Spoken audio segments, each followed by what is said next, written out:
Hey all, I have a funny story to tell. My band Rattlehead played a show last night at Small's Music Shop in Wilmington, Delaware. We played an hour set, and after the set, we didn't break down our gear right away. We were the last band. It was a pretty relaxed environment, so we were just like talking to people at the end. And then broke down our gear later, and this guy came up to me when my wife was talking to me, and he said, "Oh, Rob, really liked your set. Were you tuning your drums back there? You really know what you're doing." I'm like, "Yeah, thanks."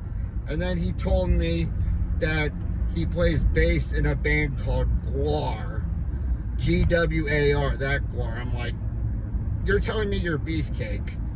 And he said, "Yeah," and I knew right away. This guy was talking so much, and the fact that he was impressed that I knew how to tune my drums is something that GWAR would never tell anybody. They're professional musicians, and as you know, GWAR are in costume, and they are known for killing costume celebrities on stage.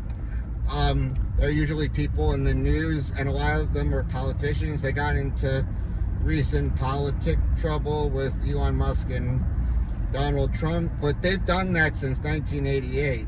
And the fact that they're in costumes, I'm thinking this guy thinks he could trick us.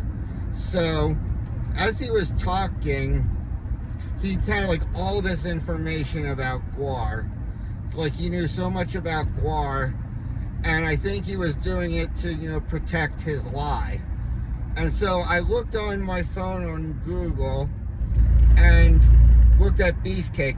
First of all, there are two Beefcakes. The first Beefcake was Michael Bishop, who now replaced the deceased vocalist Dave Brocky,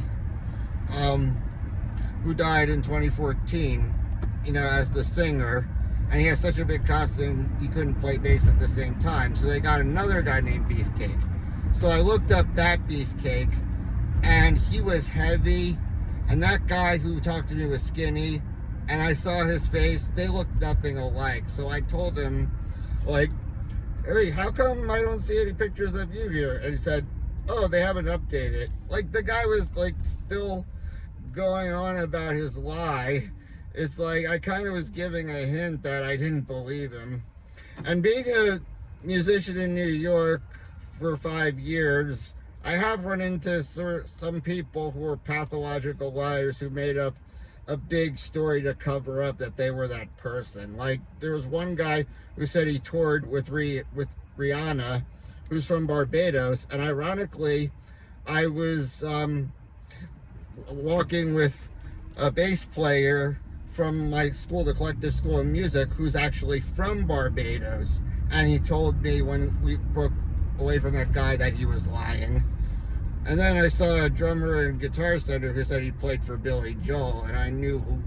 I'm not a big Billy Joel fan, but I know who the drummers were.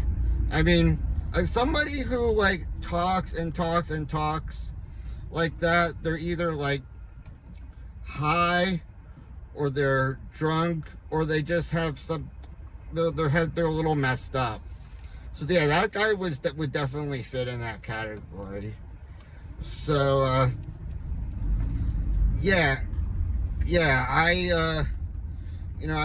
wanted to break away from the guy, but we shook hands, and he stuck around longer, didn't talk to us. I was pretty glad about that. But, I definitely knew he was not Beefcake and GWAR. I mean, I don't get why I looked at the pictures and he still continued to lie. So that's my messed up story. All right, later.